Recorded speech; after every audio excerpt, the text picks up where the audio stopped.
Bienvenido a Ecos de la Historia, un podcast de historia y geopolítica. Más a Ecos de la Historia. Como siempre, el equipo al completo, nuestro profesor Álvaro Cortés Oliva. Álvaro, muy buenas, ¿qué tal? ¿Cómo estás? Muy buenas, Andreu, y muy buenas a todos. Ya preparado para todo lo que me puedas echar. Y quien les habla, por supuesto, Andreu Alegre, un historiador en Dinamarca.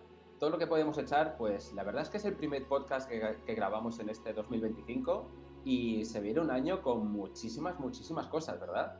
Muchas sorpresas, muchos temas nuevos, muchos temas que nos habéis pedido vosotros, porque ya sabéis que siempre intentamos pues estar un poquito en la línea de las cosas que van saliendo en los comentarios, y yo creo que este año va a ser nuestro año. Álvaro, ¿estás preparado para todo lo que viene? Yo estoy, completamente animado. Además, antes estuvimos hablando de lo que se viene y son temas apasionantes. Así que seguidnos porque de verdad que no lo vais a lamentar. Bueno, y sin más, ya iréis viendo todos los temas que tenemos preparados para vosotros, pero vamos a empezar el año y vamos a empezar muy fuertes. Vamos a empezar con algunas de las batallas más importantes que hubo durante la Segunda Guerra Mundial. Vamos a explicaros 6 en concreto, pero ya veréis que no son las típicas batallas que salen en todos lados. Algunas sí, porque tenemos que hacer referencia, pero hay muchas cosas sorprendentes que nunca se cuentan. Ya sabéis que aquí somos especialistas en ir un poquito más allá, para explicaros lo que realmente, pues creo que también tiene su interés y normalmente no está tan en boga. Pese a esto, vamos a empezar por la madre de todas las batallas. Una batalla que sí que se ha explicado recurrentemente, pero que seguro que Álvaro nos puede dar muchos detalles no tan conocidos. ¿Qué batalla estamos hablando, Álvaro? Bueno, es precisamente lo que tú has dicho, ¿no? Tratar batallas desconocidas para la mayoría del público y otras pues que son vitales y son bastante mainstreams. En este caso empezamos, ¿no?, con una de las más decisivas de esa campaña, ¿no?, que se produjo en el este, la famosa Operación Barbarroja, donde pues la Alemania nazi decidió llevar a cabo el ataque a la Unión Soviética, ¿no? Una especie de gigante con pies de hierro, eso es lo que creía Hitler. Y que, bueno, se demostró en esta batalla que, bueno, por su percepción estaba bastante errónea. Esta batalla de Stalingrado se produce entre el año 1942, y se inicia el 23 de agosto, y finaliza el 2 de febrero del año 1943. Nos vemos como, bueno, en duración no es especialmente larga, pero es muy significativa.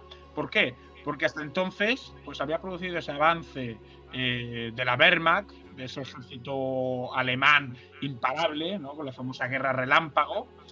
Había ido penetrando todo el territorio soviético y Stalingrado supone, ¿no?, pues el punto de máximo alcance a lo que era el corazón de ese imperio soviético, prácticamente. Es ahí donde se detiene este avance.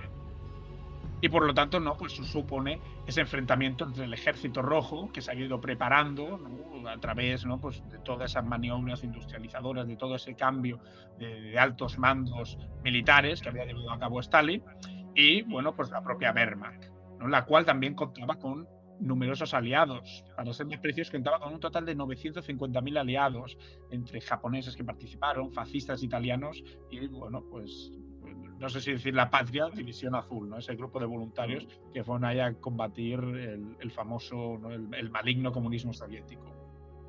De esta manera, ¿no?, pues Hitler ya había ido planteando ese enfrentamiento, ¿no?, esa operación Barbarroja, desplegando un total aproximadamente de 3 millones de efectivos, ¿no?, en esas fronteras de Finlandia hasta alcanzar el Mar Negro. Vemos que se destinaron buena parte de los recursos militares del Tercer Reich a esta operación.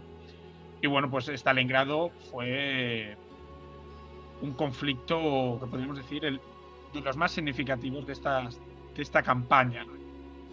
Y es que, bueno, pues Stalin en un principio, no siempre se ha comentado que le pilló un poco desprevenido. La verdad es que sí que se esperaba un ataque, pero no en ese momento. Se dice que muchas de las órdenes que recibían, ¿no?, pues los diferentes soldados alemanes eran órdenes orales, no eran escritas, pero que hubo un momento donde, ¿no?, pues un avión fue interceptado por parte de los soviéticos, un avión, ¿no?, de la Luftwaffe, de los alemanes, fue interceptado y se descubrieron un montón de notas, ¿no?, donde se hablaba de esa invasión. Y Stalin, ¿no?, pues en aquel momento pues pensó que era extraño que se fuera a producir ese mismo año. Pues al final los hechos acabaron demostrando que se equivocaba. de manera que se realizó, ¿no?, esas primeras operaciones para introducirse en el suelo soviético, ¿no?, la famosa Operación Azul, donde, ¿no?, los alemanes lo que hacen es hacerse con todos los pozos petrolíferos en la zona del Cáucaso, intentan rendir y hacerse con el control de los puntos, ¿no?, pues, más fuertes del Volga, el río Volga, que tendrá un papel significativo. Y es precisamente, ¿no?, cuando se lleva a cabo esa invasión de una pequeña ciudad llamada Rostov, cuando, ¿no?, pues ya se ve que Stalingrado va a ser el punto culminante donde se van a chocar los dos grandes ejércitos. Stalin establece la orden de que se establezca el estado de sitio de Stalingrado, que prácticamente los civiles no puedan abandonar la ciudad. Se congrega a un gran número de soldados soviéticos. Se castiga a aquellos que, ¿no?, pues, actúan de una forma, ¿no?, que se le acusa de cobardía, aquellos que no la acaban de ver con buenos ojos. También se congrega mucha gente sin experiencia por parte de los soviéticos, ¿no?, porque era, por así decirlo, su punto fuerte respecto, ¿no?, a un ejército como era el de la Wehrmacht, mucho más preparado, mucho más técnico, ¿no?, a nivel de recursos. Y de esa manera se produce ese enfrentamiento.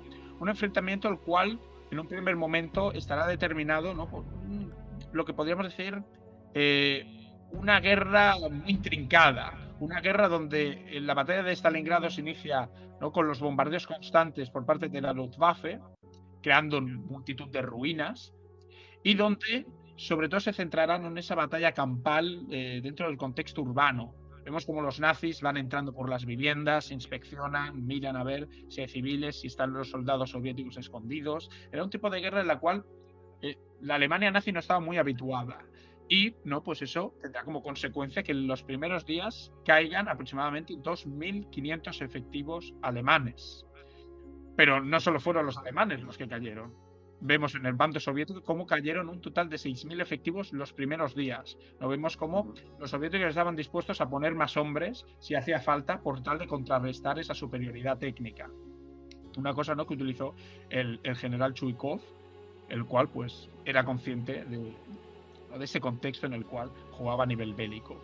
Buena parte ¿no?, del grueso de los soldados soviéticos eran de ese contexto, podríamos decir, más étnico ruso, pero también se contaba con numerosos mongoles y gentes provenientes de Siberia, ¿no?, con rasgos más, quizás, más asiáticos, diferentes a los que nosotros, ¿no?, pues tenemos como... diferentes a los que nosotros tenemos, pues lo típico, ¿no? La etnia, ahí estamos, la etnia eslava, ¿no?, más rubios, ojos azules, diferían, ¿no?, pero que también ingresaron y formaron parte de ese ejército. Uno de los generales más importantes, sin duda, del bando de la Alemania nazi fue el general Paulus, el cual luego tuvo un papel crucial. En un primer momento, la Wehrmacht se impondrá al ejército soviético, pero vemos cómo a partir de octubre del año 1942 la cosa empieza a cambiar. Y es que las temperaturas en la Unión Soviética, en el suelo ruso, empiezan a bajar de manera considerable. Vemos que en aquellos momentos se situaban en torno a los menos 18 grados centígrados, provocando numerosas enfermedades entre los soldados nazis, como podían ser, ¿no?, pues, por ejemplo, la disentería, ¿no?, y numerosas como el tifus también, que provocaron pues un gran número de bajas entre los propios alemanes. A ello además se le sumó que, pese a todos los esfuerzos puestos por la Wehrmacht, en ningún momento se pudo doblegar la resistencia soviética situada en la zona de las orillas del Volga, ¿no? Vemos el Volga como, no, pues era la ciudad que pasaba por Stalingrado. No pudieron en ningún momento acabar con esa resistencia. Y esa resistencia lo que fue haciendo es separar gradualmente el alto mando de Paulus respecto a el resto de la infantería. Se dividió dónde estaba el alto mando y dónde estaba la infantería, ¿no?, provocando pues un gran descontrol a la hora de dar órdenes por parte de los altos mandos de la Alemania nazi, ¿no?, del propio general Paulus. Además, también dificultó todo ello el suministro de diferentes víveres. Claro, ¿qué es lo que plantea en este momento Paulus? Paulus plantea, ¿no?, pues como un cierto desplazamiento al sudeste por parte tanto de los altos mandos como de la infantería, de manera que puedan otra vez volver a unirse. Pero no, aquí apareció una figura, ¿no?, de gran brillantez militar, como era el señor Hitler, el cual dijo, bueno, no es necesario hacer este desplazamiento, sino que podemos hacer un puente aéreo ¿no? De manera que los víveres y todo ¿no? Pues llegue hasta la infantería pues a través, ¿no? Pues de los propios aviones que puedan, bueno, distribuir el suministro. Claro, ¿qué es lo que pasaba? Que había numerosas tormentas de nieve que, bueno, imposibilitaron todo ello. ¿Cuál fue la consecuencia? Que se produjera entre la infantería 250.000 bajas, ya no solo de enfermedades, ¿no? Como habíamos dicho, el tifus, las bajas temperaturas, sino que además estaban desprovistos de víveres. Todo ello fue un absoluto caos que provocó que en enero del año 1943 Paulus viera como era prácticamente imposible continuar en ese frente y llevar a cabo la rendición. Tan solo tenía 91.000 hombres. Llevó a cabo esa rendición y, sin embargo, en todo ese proceso de entre que se rinde y entre que se desplaza para entregarse a los altos mandos soviéticos, lo que ha sido conocido como la Marcha de la Muerte, ¿no? Ese paso, ese desplazamiento que hubo a través de la nieve para llevar a cabo la rendición oficial, murieron un total de 40.000 alemanes en ese desplazamiento tan mínimo. El 2 de febrero de 1943 se produce la rendición oficial por parte de Paulus, en la cual, bueno, pues buena parte de sus hombres habían padecido.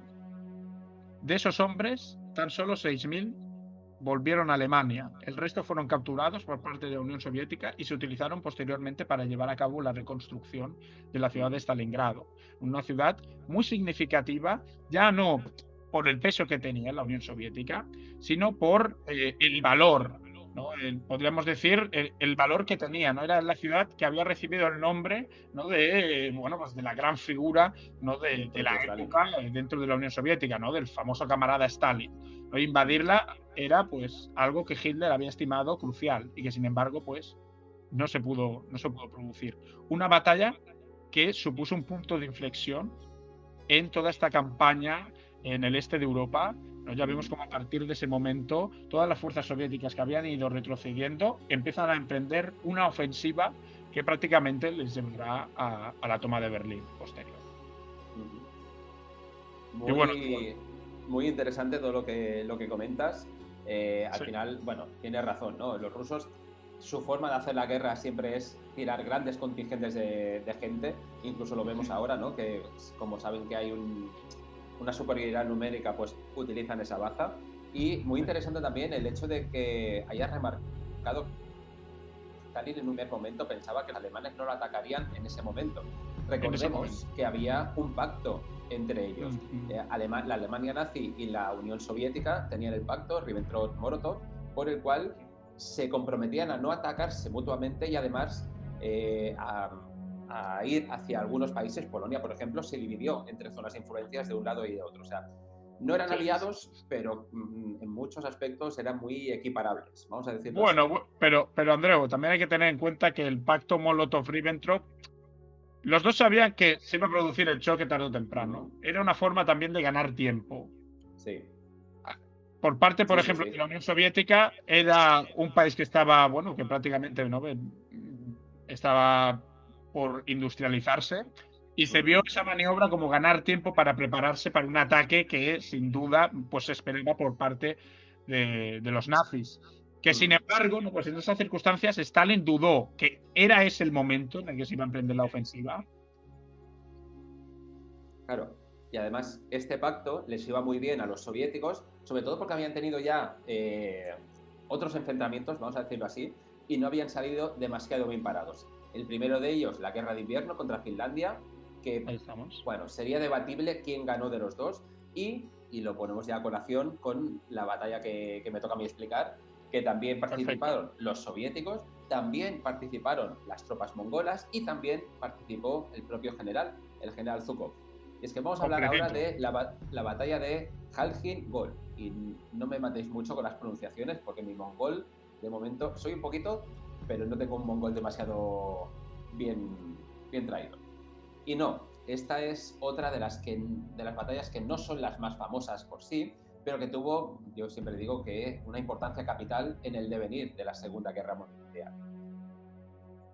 Esta batalla se libró entre mayo y septiembre del año 1939, y fue un conflicto militar entre las fuerzas, como decimos, de la Unión Soviética y Mongolia contra el Imperio de Japón y el Estado títere del Manchúkuo.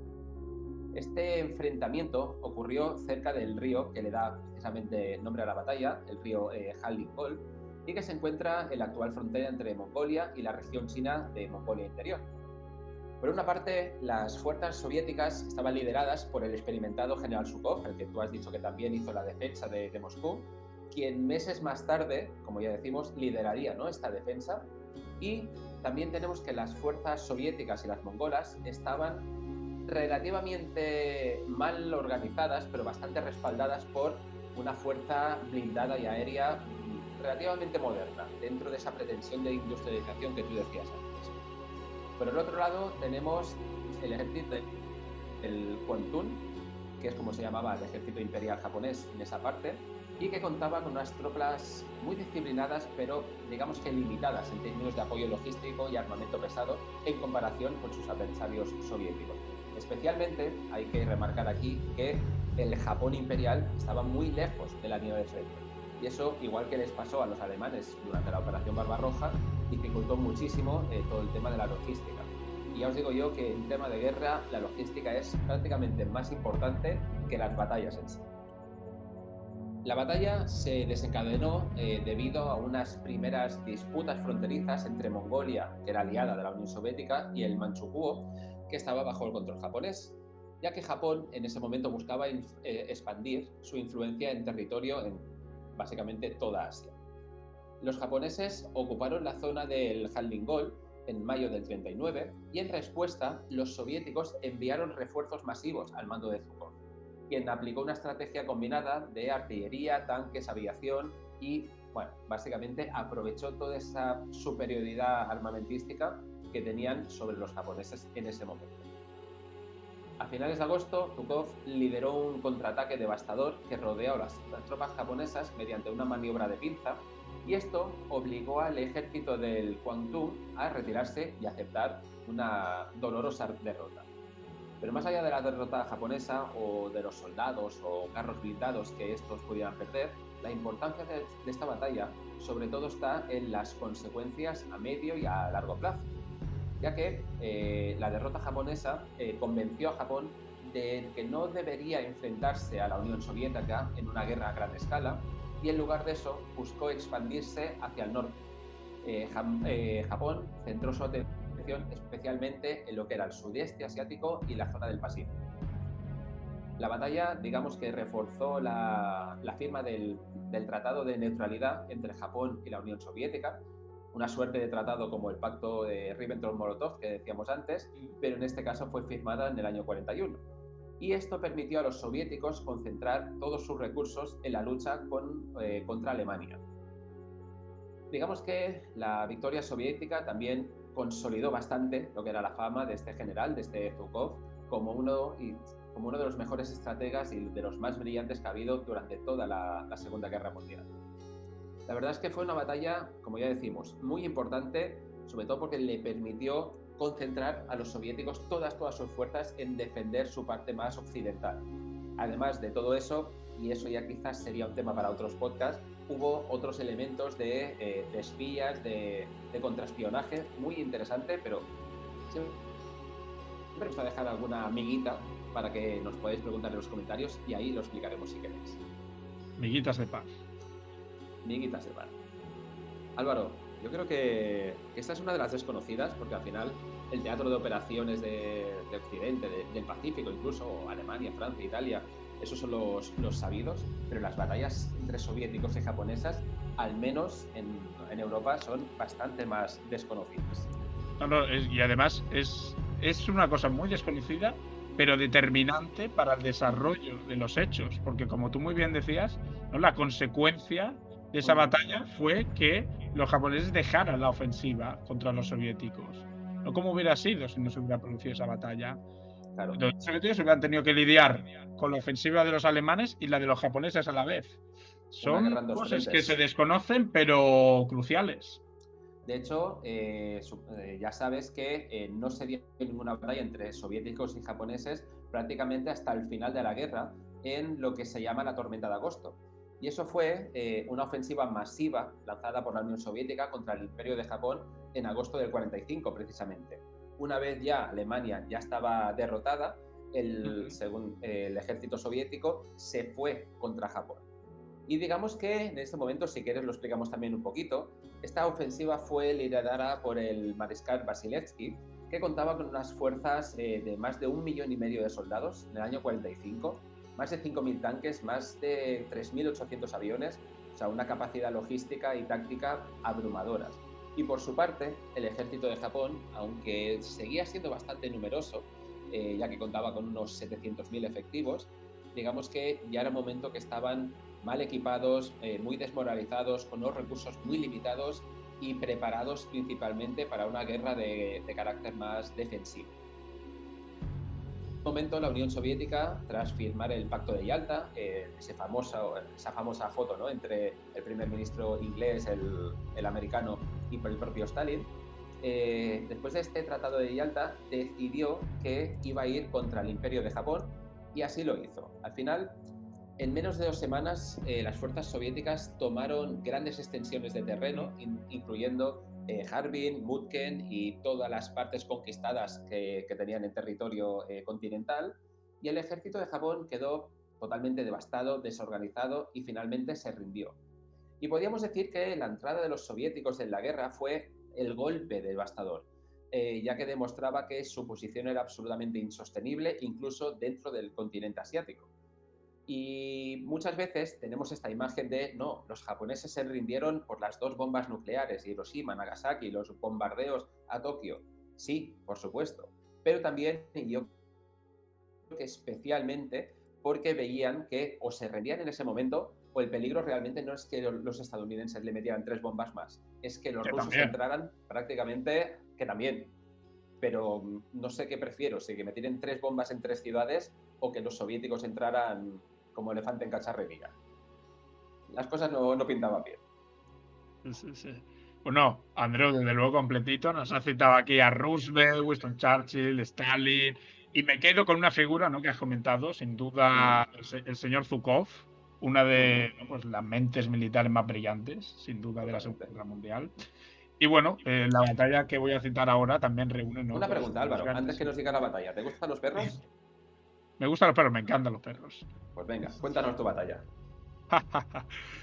Bueno, pues precisamente, ¿no? Pasando ya de Zhukov, toca una batalla que reunió 2 de las grandes mentes militares de la Segunda Guerra Mundial. Una por parte de Gran Bretaña, el general Montgomery, y otra por parte de Estados Unidos, el general Patton. Los 2 generales que además es gracioso porque en esta operación no se tragaban y tuvieron que colaborar entre ellos. Y también aprovecharon para llevar a cabo alguna que otra rivalidad. Y esta operación, esta batalla, esta operación no es otra que la famosa Operación Husky, de ahí 10 de julio del año 1943, de ahí lo de los perros, en la cual, ¿no?, pues se llevó a cabo, podríamos decir, la primera entrada desde un punto de vista militar a Europa Occidental. No fue el desembarco de Normandía, sino que ya se había producido antes en esta Operación Husky en la zona de Sicilia, la pequeña isla de Sicilia. Una operación en la que colaboraron británicos, estadounidenses y canadienses, y en la cual, esto es más desconocido, congregó a 160.000 soldados aliados, más que en el propio desembarco de Normandía. Lo que pasó en esta operación fue crucial para determinar el desembarco, no el día D, que se produciría posteriormente. Esta operación se realizó en un total de 38 días infernales, terribles, de gran violencia, pero que sin duda, ¿no?, pues determina que fue muy, muy corta. Además, ¿no?, pues fue una operación que supuso la hermandad entre operaciones de tipo terrestre, aéreas y marítimas, y en la cual, ¿no?, pues se congregó el 7º ejército de los Estados Unidos, liderado por Patton, y el 8º ejército británico, liderado por Montgomery. Ambos no se tragaban, hay diferentes anécdotas, que por ejemplo, ¿no?, pues Patton lo que hacía era ponerse a beber el té, ¿no?, utilizaba el dedo corazón. Se ve que a Patton esa actitud de Montgomery a la hora de tomar el té le parecía deleznable, le parecía una cursilada británica. Patton también, para buscar un poco la ira de Montgomery, se ve que el tabaco de mascareta lo escupía al lado suyo. Vamos, que no era precisamente amor, ¿no?, lo que se destilaba en esa operación por parte de los aliados. Y bueno, y se produjo ¿no? Pues en la pequeña isla de Sicilia, y para ello además hay que comentar una cosa que quizás no todo el mundo conoce, pero que sin duda es muy interesante, y es que en todo este operativo el gobierno de los Estados Unidos buscó la alianza, al menos de manera momentánea, con la Cosa Nostra, ¿no? Esa Cosa Nostra que era poderosa en Estados Unidos y también en la pequeña isla de Sicilia, ¿no? Es la banda mafiosa, ¿no? que tiene todo el dominio de la isla. Una Cosa Nostra que está muy enfadada con la actitud de Mussolini y que decidió buscar la alianza con los Estados Unidos, liderada, ¿no? Pues, por el padrino, ¿no? de esta Cosa Nostra, ¿cómo se dice? El capo di tutti di capi, ¿no? Por ponernos así un poco jerga del padrino, ¿no? El señor Lucky Luciano, ¿no? Pues que buscó esa vinculación con el gobierno de los Estados Unidos. Y bueno, ¿cómo se desplegó este operativo?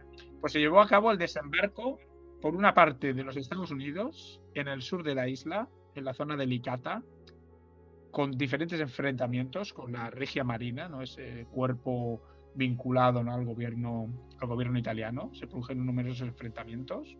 Y por otra parte, en la parte oriental de la isla, pues llevaron a cabo el desembarco los británicos en la zona de Siracusa, ¿no? la cual pues, rápidamente se hicieron con el control. Vemos como los dos operativos, a pesar, ¿no? de que estaban en consonancia, se producían separados. Británicos por una parte, estadounidenses por otra, ¿no? Estadounidenses liderados por Patton, los otros por Montgomery. Y además, ¿qué hicieron? También tener como una especie de trifulca, es decir, a ver quién demuestra que es más apto, que es más brillante en el arte militar, ¿no? De manera que, ¿no? Pues vemos como los británicos, pues una vez llegan, se hacen con el control de Siracusa, van rápido a la ciudad de Messina, ¿no? Querían demostrar el músculo que tenían. Sin embargo, ¿no? Pues encuentran diferentes focos de resistencia cerca del Etna que imposibilitan este avance.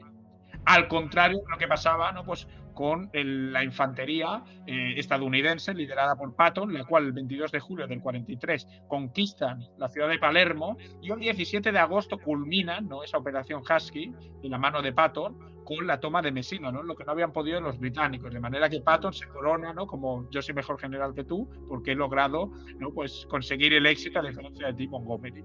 Una operación pequeñita, no dejaba de ser controlar esa pequeña región italiana, pero que ¿no? supuso el posterior avance hacia el corazón de Italia, ¿no? de esa península itálica, y que fue fundamental también para determinar las posteriores maniobras de los aliados a la hora, ¿no? de acabar con el dominio de las potencias del eje. Muy bien, muy interesante. Mira, una pequeña anécdota. Dicen que precisamente durante estas operaciones los americanos descubrieron lo que era la pizza en Italia y que luego cuando retornados a Estados Unidos muchos de ellos pues pusieron sus puestos de pizza y ahora es una comida mundialmente conocida gracias a la divulgación que hicieron los propios soldados del ejército estadounidense al volver a su país. Bueno, eso es lo que dice. Hasta ese momento era solo conocido en Andreu, los pueblos de Italia. Y lo que comentaba de Patton y Montgomery es algo que también se producía entre la propia infantería estadounidense y británica. Muchas veces había ahí problemas de que no se acababan de tragar. Por ejemplo, yo hace tiempo lo hice con un pequeño manual que se ve que se distribuía durante la Segunda Guerra Mundial hecho por el gobierno estadounidense hecho para el gobierno estadounidense para yanquis, para estadounidenses que no pues habían tenido que trasladarse a Gran Bretaña. Y en ese manual se decía cosas que hacer para no molestar a los británicos, porque se ve que muchas diferían y se podía producir ese choque cultural, ¿no? Esa conflictividad. O sea, vemos cómo no siempre los aliados fueron todos a una, sino que tenían sus pequeñas diferencias. Número 1 del manual, no ir a Boston, coger un barco lleno de té y tirar el té por la borda. Ahí está, así no, eso no gusta a los británicos. Eso no gusta a los británicos. Y me gusta mucho que hayas dicho esto del desembarco desde Sicilia y todo esto, porque bien irá muy a colación con la última de las operaciones que vamos a decir. Pero vamos con la siguiente batalla, si te parece, que esto parece que lo hilemos bastante bien, porque es una batalla en la que también participó Patton. Estamos hablando de una de las famosas de la batalla de las Ardenas. ¿Y qué fue esta batalla? Pues básicamente fue el último intento, vamos a decir más o menos significativo, de la Alemania nazi para cambiar el rumbo de la guerra en el frente occidental. Esta ofensiva, que se dio entre el 16 de diciembre del 44 y el 25 de enero del 45, buscó especialmente dividir a las fuerzas aliadas y capturar o intentar capturar el puerto estratégico de Amberes, que era un punto esencial para suministro aliado. Bajo el mando del mariscal Rundstedt, Alemania desplegó cerca de 400.000 soldados, 1.400 tanques, 2.600 piezas de artillería y prácticamente todo lo que le quedaba. Y su estrategia se basaba sobre todo en golpear muy rápido y aprovechar el mal tiempo que limitaba especialmente lo que era la superioridad aérea de los aliados en ese momento. Las fuerzas aliadas incluían tropas estadounidenses, británicas y belgas, en este caso, todas lideradas por Eisenhower. ¿Qué pasa? Que inicialmente estas tropas aliadas fueron superadas y dispersadas por las fuerzas de Alemania, que no supieron dar un golpe bastante certero a todas estas fuerzas aliadas. ¿Qué pasó? Pues que tuvieron que venir en su ayuda, y especialmente en su ayuda vino el tercer ejército, que precisamente estaba comandado por este general Patton. La ofensiva, como decimos, empezó el 16 de diciembre del 44 en la región boscosa de las Ardenas, como había pasado al principio de la guerra cuando se invadió Francia, y recordemos que esto es un área básicamente montañosa entre Bélgica y Luxemburgo, digamos que es la separación entre estos dos países.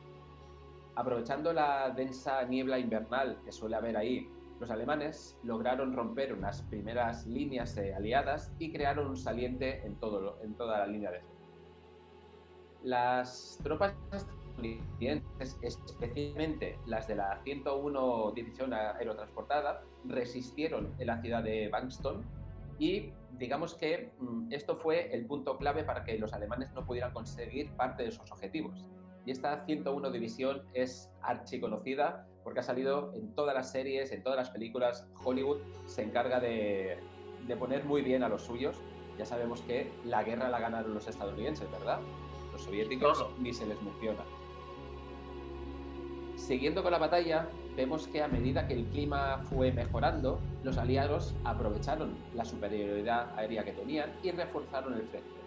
El tercer ejército de Patton llegó a Bankstown el 26 de diciembre y en este momento se marca un punto de inflexión en la batalla, ya que los alemanes se vieron obligados a retroceder hacia sus líneas originales.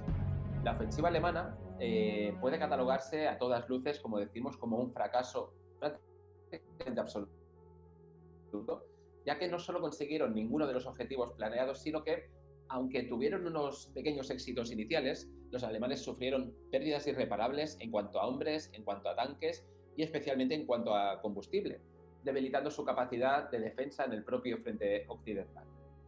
La victoria en las Ardenas permitió a los aliados reanudar su avance hacia el corazón de Alemania, preparando terreno para cruzar especialmente el Rin y entrar en el corazón del Reich.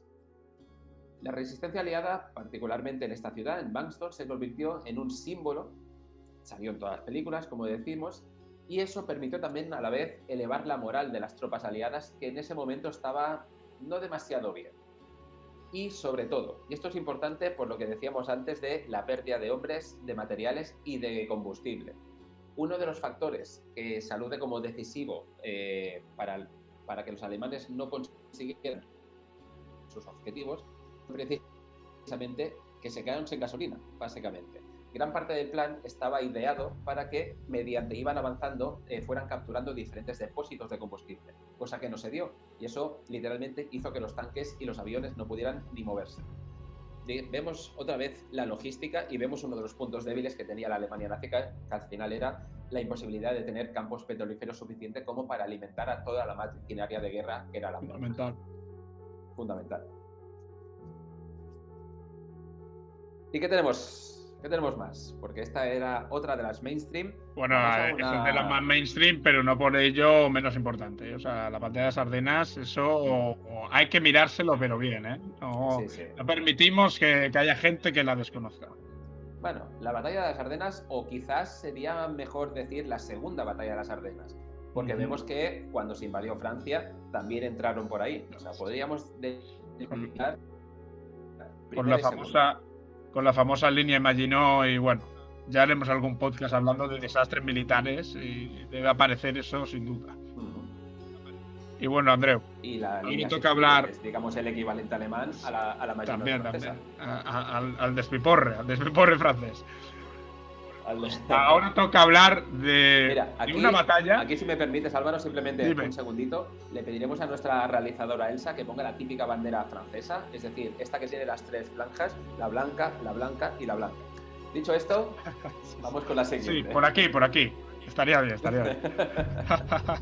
Sobre todo cuando trata con los alemanes. Ahí Sobre todo. no sé yo por qué, pero algo pasa. Hay que examinarlo.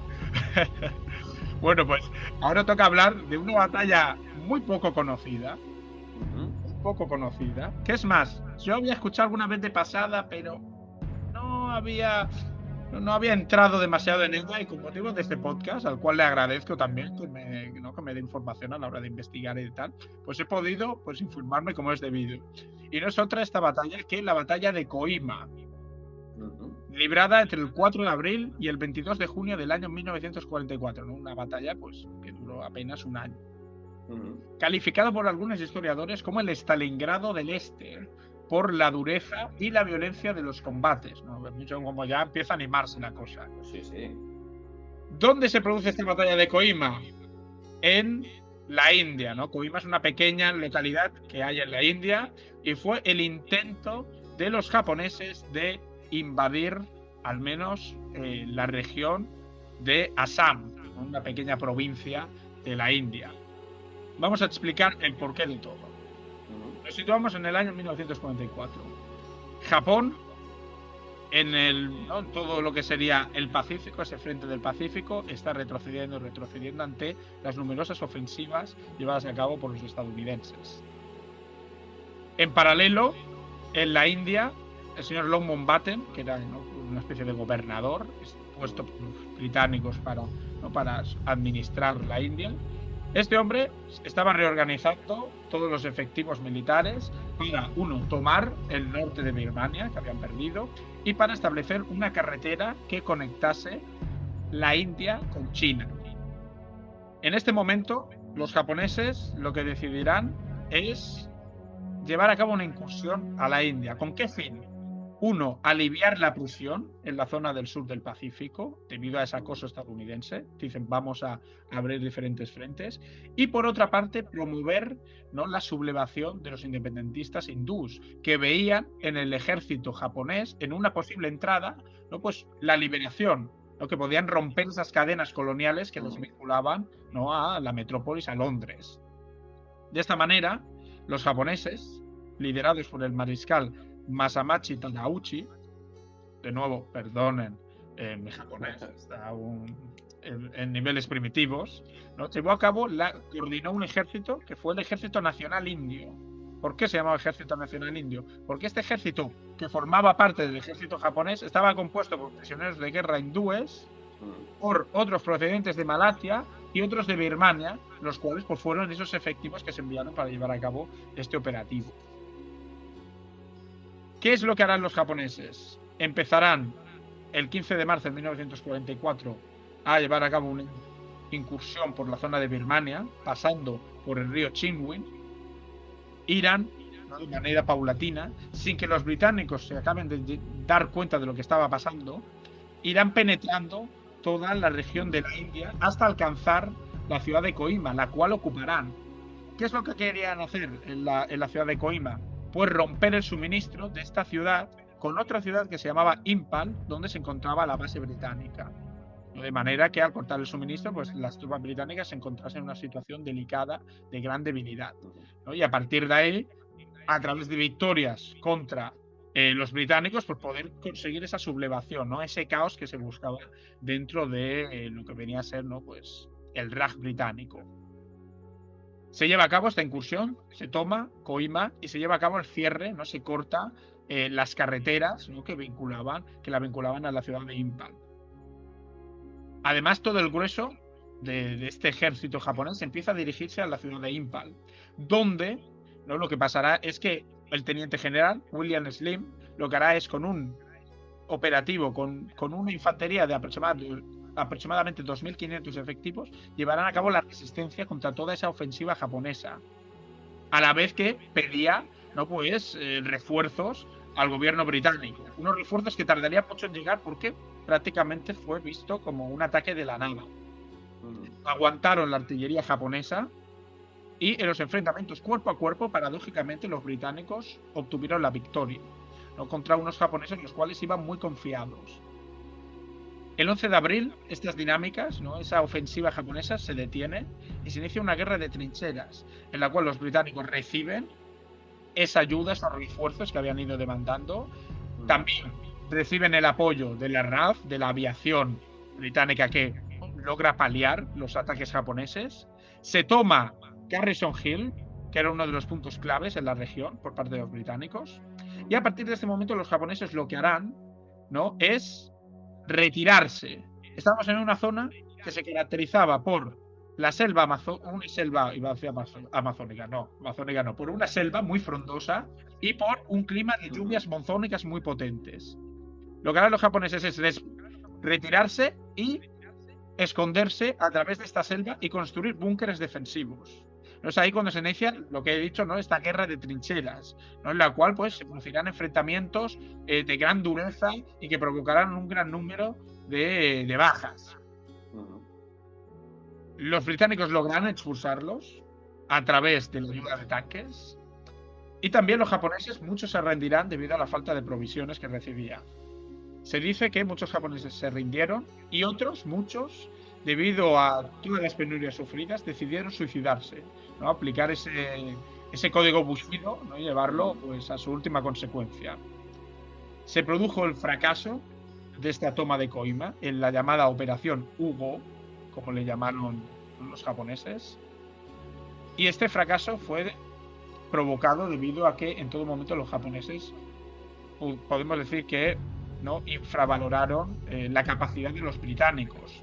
Los británicos en todo ese tiempo, tanto británicos como indios, se habían ido reequipando con un armamento, podemos decir, más técnico, más avanzado, y además, ¿no? Pues habían recibido un adiestramiento muy potente, que provocó que en los combates cuerpo a cuerpo entre japoneses y hindúes y británicos, la victoria siempre fuera para el lado británico. Y este intento de intentar, ¿no? Aliviar esa presión recibida por los Estados Unidos, provocando nuevos frentes, un caos entre los aliados, pues vemos cómo no llegó absolutamente a nada.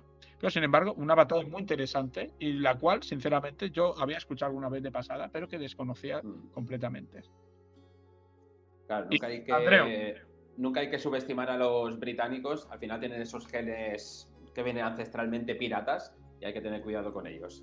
Y Andreu, es muy curioso porque batallas como esta de Koima lo que provocaron es que por parte de los movimientos independentistas hindúes se pactase con el gobierno británico el hecho de, oye, nosotros os apoyamos en esta Segunda Guerra Mundial, nos posicionamos, ponemos los hombres, a cambio, cuando acabe este enfrentamiento queremos la independencia de la India. Algo que se produjo en el 47, ¿no? De la mano, pues, de figuras como el propio Gandhi, ¿no? Sí. Nehru, etcétera, etcétera. Algo crucial. Ya no solo para la Segunda Guerra Mundial, sino para los hechos que vinieron a posteriori. Claro, podríamos decir que una de las consecuencias de la Segunda Guerra Mundial precisamente fueron todos esos movimientos de descolonización, tanto en lo que era el sudeste asiático como también un poquito después los países africanos, pero es una consecuencia directa de esta Segunda Guerra Mundial. Si te parece, vamos a por la última de las batallas y me vas a permitir una cosa. Va a ser una batalla que nunca pasó. Va a ser una batalla que solo se quedó en el papel, pero que yo siempre digo que podía haber cambiado prácticamente el curso de la guerra y ahora os explicaré el porqué. Y es que vamos a hablar de la batalla de la Operación Félix. Por muchos de vosotros seguramente sea conocida, por otros no tanto. ¿Qué es esta Operación Félix? Y ya digo que, a pesar de que es una operación que se quedó en el papel, podía haber cambiado el curso de la guerra y haber supuesto unas consecuencias bastante inciertas, especialmente en lo que era el papel de España. La Operación Félix fue un plan alemán desarrollado entre el 40 y el 41 para capturar el enclave estratégico de Gibraltar, que decimos que es uno de los puntos estratégicos clave para controlar todo el Mediterráneo. y que hasta día de hoy está controlado por Gran Bretaña. Este plan contemplaba dos escenarios, uno con la colaboración de España y otro en el que Alemania actuaría de una manera unilateral para tomar las posiciones de Gibraltar sin el consentimiento del gobierno español. Gibraltar, situado en la misma entrada del mar Mediterráneo, tiene una enorme importancia estratégica como punto de control naval, y su captura habría permitido a Alemania controlar todas las rutas de suministro británicas dentro del Mediterráneo y reforzar el acceso del eje al norte del África.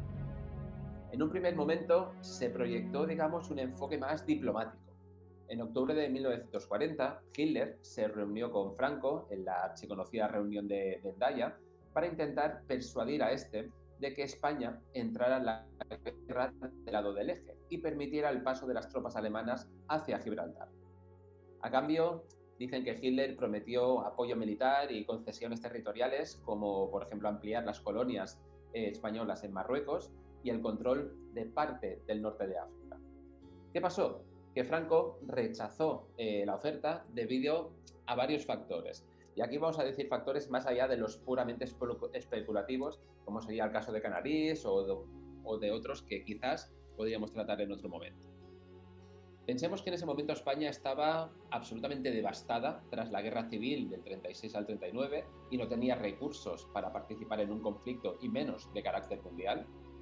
Además, el ejército español estaba débil, estaba mal equipado y era absolutamente incapaz de defender el país si los aliados hubieran respondiendo intentando una invasión. Y además existía un temor a unas posibles represalias. Gibraltar estaba fuertemente defendido y Franco temía que una intervención desencadenara un bloqueo naval británico que estrangulara a la economía española y especialmente que los británicos pudieran intentar invadir tanto las Islas Canarias como las Islas Baleares. Bueno, en ese momento Franco yo creo que planteó la posibilidad de blindar España poniendo muchos balcones en las playas para que los británicos se mataran ellos solos, pero no era la mejor de las tácticas. No era la mejor. No era la mejor. No se había descubierto aún. Para todos aquellos que quizás nos escuchéis o veáis desde Hispanoamérica, los ingleses tienen la buena costumbre de venir de veraneo a España y, entre otras cosas, cada verano mueren unos cuantos porque se despeñan de balcones voluntariamente. ¿Selección natural? Bueno, eso ya es otro tema. Eso ya, que nos diga nuestra comunidad, a ver.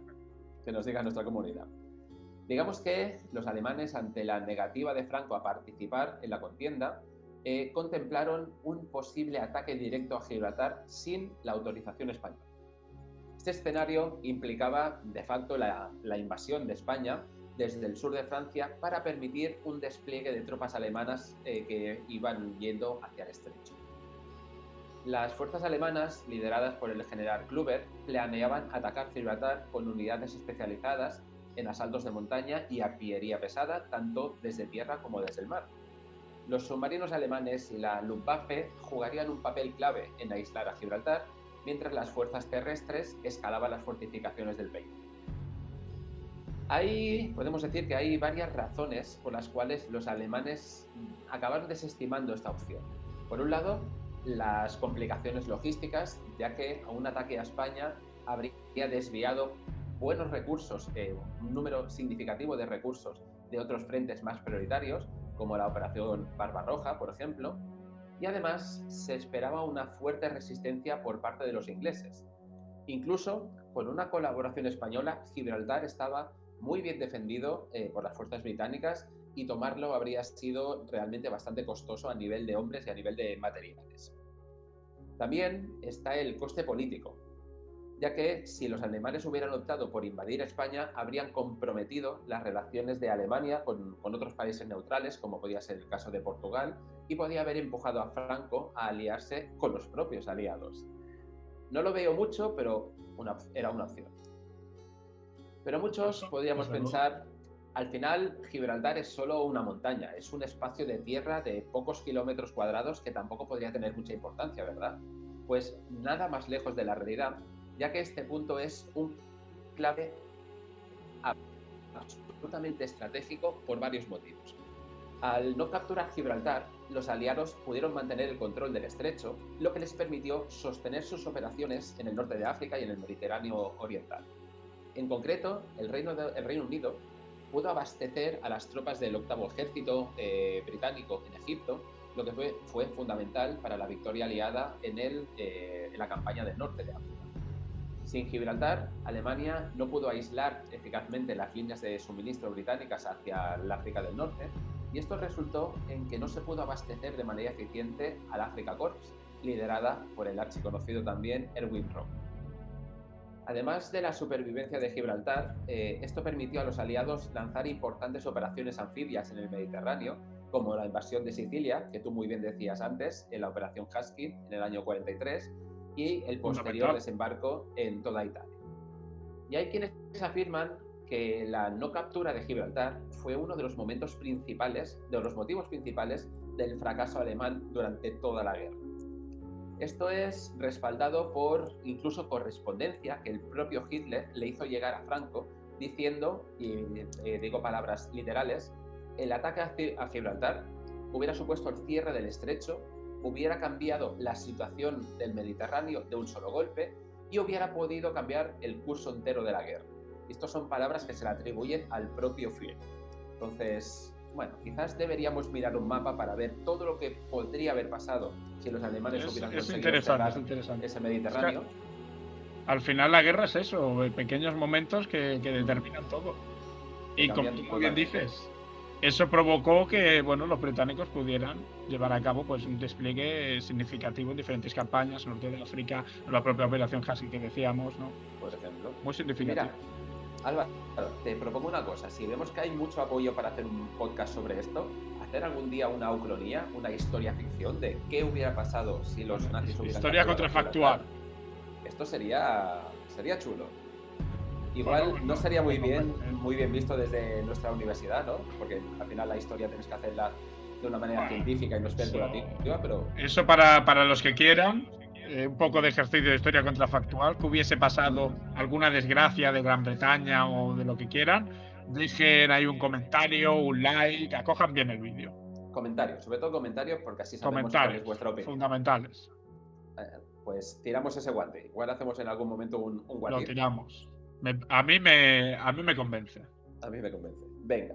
Pues yo creo que nos ha quedado un podcast bastante redondo, bastante interesante. Hemos tocado cosas un poquito ya más manidas con cosas totalmente desconocidas. Me ha encantado la información que nos has dado sobre los perros, los huskies y esas cosas. De todo. Y Álvaro, la verdad es que me lo he pasado muy bien en este podcast. ¿Alguna cosa que añadir? Pues no, la verdad que la Segunda Guerra Mundial es apasionante y que desde luego a todos los que nos hayan escuchado les animo a revisitarla a través de diferentes manuales. Tienen historiadores brillantes, la verdad, y bueno, que la exploren, ya no solo a través de libros, sino a través de la propia cinematografía, de todos los medios habidos y por haber. Y casi mejor aún, a través de podcast. Pondremos por aquí también el enlace a nuestro podcast del Escuadrón Japonés, que tú muy bien nos explicaste, que creo que es el podcast perfecto para escuchar justo cuando acabéis este.